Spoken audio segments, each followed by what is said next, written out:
Salut les gens, alors je sais pas si vous savez mais il y a vraiment des gens très cons dans la vie. Pourquoi tu me regardes comme ça? Hey, pour que nous puissions pleinement apprécier cette série ensemble, voici quelques consignes. Mets ton cerveau sur off, retire-le et puis pose-le sur le meuble le plus proche. Une noix, j'ai de la chance. Tu pues, ta clique, tu pues, ta clique, tu pues, ta clique. Et il y en a même qui décident de se lancer des petits défis sympathiques comme ça parce que c'est fun de se mettre en danger ou de risquer de mourir, tout ça. Bien évidemment, je plaisante, évitez de refaire ces challenges chez vous parce que c'est quand même très con. J'aimerais éviter que vous mouriez parce que mine de rien, ça risque de me retomber sur le coin de la gueule. Bah oui, imaginez que je dois venir à votre enterrement, ça coûte cher les fleurs quand même.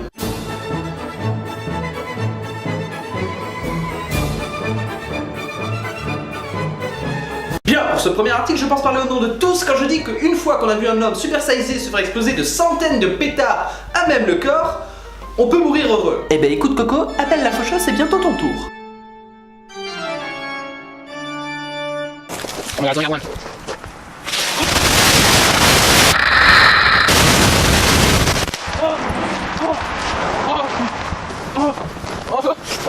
Yeah, that was fucking horrible, dude. Dude, definitely don't do that at home, but you know what? XYZ, and that fucking hurt so bad. Cet homme est un youtubeur américain et sa devise c'est « Je suis trop con pour mourir ». Vous retrouverez l'article et donc le nom et les informations de cet homme dans la description. Il a donc décidé pour sa vidéo de montrer qu'il ne peut pas mourir en se faisant exploser des centaines de pétards, justifiant le fait qu'il est trop con pour mourir. C'est QFD. On le voit un petit peu dans le mal quand même, hein. On finit par se rouler dans la neige. Je suppose que ça a pas dû lui faire du bien, hein. Mais il finit quand même la vidéo par « No regrets ». Pour les non-anglophones, c'est... pas de regret. Bah écoute Coco, chacun son truc, hein. Si tu me dis où tu habites, je te donnerai l'adresse du club sadomaso le plus proche si tu veux. Oui, parce que vous voyez, dans Tu putes ta clique, on a le cœur sur la main. Vous noterez la présence de la Triforce sur son téton droit, histoire de se donner du courage. Triforce, courage, Zelda, tout le monde a compris? Non, ok, je me casse. Ouh. Bon, je sais que YouTube part un petit peu en couille, hein, qu'il faut faire plein de choses pour se faire connaître, du putaclic, tout ça. Mais s'il faut se faire exploser des pétards sur soi, histoire de se faire connaître, je pense que je vais rester anonyme. Et encore, les deux articles qui suivent vont crescendo dans la connerie. Bon, avant de commencer le deuxième article, on va poser une toute petite question, hein, très facile. À quoi sert un cul? Oui? Toi, dans le fond, oui?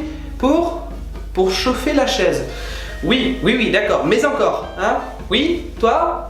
Pour draguer? Oui, très bien. Toi à côté? Pour pratiquer du sexe Bon, bref. Bien, vos réponses sont pas exactement celles que j'attendais, on va être très honnête, hein. L'utilité principale pour moi, ça reste de... Voilà, je ne ferai pas un dessin. Mais ça reste quand même assez loin du niveau de connerie de l'article du jour. Bah oui, parce que tel Newton qui a eu son illumination après qu'une pomme lui soit tombée sur la gueule, ces filles, en buvant leur soda, se sont dit et si on le buvait avec le cul? Oh, alerte au gogol! Alerte au gogol, les enfants!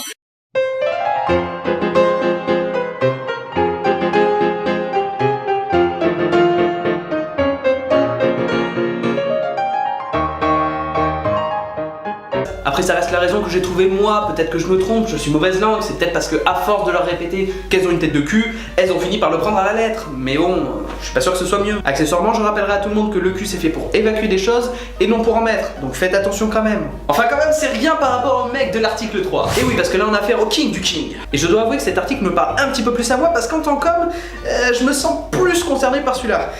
Vous allez comprendre. Pour ceux qui n'auraient pas compris, la corde rouge là elle est attachée à ses couilles et à l'arbre, hein. Non, je le dis pour la compréhension du reste de la vidéo quoi. Je vous laisse.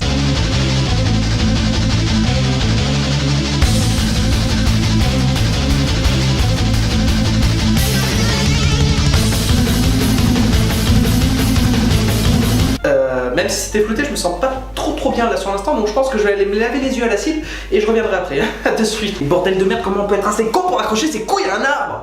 Encore il y aurait un aspect sexuel, tout ça, je dirais pourquoi pas, mais là non merde, c'est juste un truc de... Mais rassurez-vous, moi pour cet homme, il y a peu de chances que sa descendance fasse les mêmes conneries. Tout simplement parce qu'il y a peu de chances qu'il ait de la descendance maintenant. Après c'est vrai que je le traite de con, mais en sortie de boîte, hein, quand il y a des emmerdeurs qui viennent te faire chier, je pense que ça peut être un avantage. Et oui, parce que quand ces connards totalement bourrés vont venir te dire mec, viens là, je vais te casser la gueule, t'as pas de couilles si tu viens pas. Et il pourra répondre écoute mec, attends, je te montre, hein, en fait il s'est passé un tout petit accident, et effectivement... Dans tous les cas, ce qu'il faut retenir de ces trois articles, c'est que la connerie, c'est quand même vachement dangereux. Contrairement à l'homosexualité. Hashtag Tchétchénie. Au vu des articles traités précédemment, je me suis dit qu'un tutoriel sur comment se débarrasser des cons, ça pourrait être pas mal. Bah j'ai envie de dire c'est parti, hein. Let's go.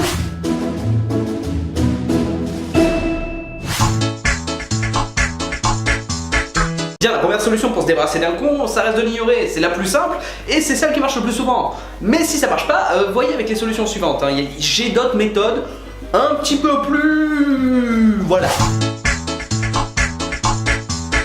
Une autre solution pour se débarrasser d'un con, c'est de l'instruire. Et oui, Jamy, parce qu'un con instruit, c'est plus un con. Bien sûr, cette solution ne marche qu'avec les cons de base, parce que c'est un con vraiment très con, l'instruire, ça pourra pas forcément l'aider. Et oui, parce que des fois, un con instruit, c'est encore plus dangereux qu'un con normal, hein. Hashtag présidentiel 2017. On arrive donc à la solution numéro 3. Hein. Ce que vous pouvez faire, c'est prendre le con, l'installer sur une chaise et lui montrer ma vidéo. Pas vraiment ma vidéo, hein, je vous demande pas de faire de la pub, même si c'est vrai que ça fait du bien, mais c'est surtout les défis qu'il y avait dans la vidéo. Oui, parce qu'avec un petit peu de chance, il va trouver ça marrant, vouloir faire la même chose et risquer de mourir. Théoriquement, s'il est plus de ce monde, vous en êtes débarrassé. À moins que vous croyiez à la vie après la mort, dans ce cas-là, c'est plus compliqué. Vous pouvez essayer d'aller voir des gens encore plus cons, hein, mais vraiment avec un high level of the dead, de telle manière à ce que vous disiez finalement, bah celui-là, ça va, il est pas trop con. Ou alors vous le laissez avec ses cons, hein, comme ça lui aussi ressentira ce que c'est que de vivre entouré de cons. Ouais, non, il y a pas de chance. Et enfin on arrive à la méthode tchétchène, hein, vaguement inspirée de la méthode nazie, c'est-à-dire concentrer les cons dans un endroit et vous en débarrasser petit à petit. Et oui, parce que c'est quand même plus simple, hein, quand quelqu'un dérange, de le parquer dans un endroit et de s'en débarrasser. La démocratie, les droits de l'homme. Et de quoi tu parles? C'est des cons, c'est pas des hommes. Mais comment ça vous choque? Moi c'est juste une petite vidéo YouTube. Ah, ça vous choque quand c'est dans une vidéo YouTube et qu'on en rigole, mais ça vous choque pas quand ça se passe juste à côté de la maison?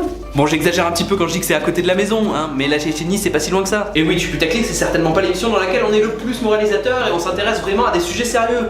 Mais pour une fois, j'estime que c'est nécessaire. J'ai certes pas une énorme audience, mais je me dis que si toutes les personnes qui voient ma vidéo peuvent en parler un petit peu aux proches, tout ça, leur expliquer ce qui se passe, ça peut être intéressant. Après, je me sens pas super à même de faire une vidéo sur le sujet, bien travaillée, tout simplement parce que c'est un sujet vraiment sérieux et que je ne maîtrise pas du tout. Mais je vous encourage à vous documenter sur ce qui se passe actuellement en Tchétchénie et je vous mets la vidéo du roi des rats dans la description. Et enfin, afin de se décontracter de cette ambiance un petit peu tendue, hein, qui a été instaurée par ce sujet un peu sérieux, oui, parce que les sujets sérieux ça tend un petit peu. Ça tend. Le mal 666, non! On va finir comme d'habitude par la blague nulle de la semaine. C'est une jeune demoiselle qui parle avec une amie à elle et qui lui dit tiens, ça me saoule mon copain, à chaque fois, à chaque rendez-vous, il m'offre des fleurs fanées, je sais pas ce qu'il fout, vous devrez arrêter quoi. Mais enfin Melinda, en moyenne tu as 4 heures de retard à chaque rendez-vous. Peut-être que ça vient de là, je sais pas, je pense qu'il y a un lien de causalité, un truc comme ça. Putain mais c'était vraiment nul ça par contre. Enfin bon, ça s'appelle la blague nulle de la semaine, vous attendiez à quoi? Dans tous les cas, moi je vous dis à la semaine prochaine pour un nouvel épisode. Et dernier conseil, si tu veux éviter les cons, évite les miroirs.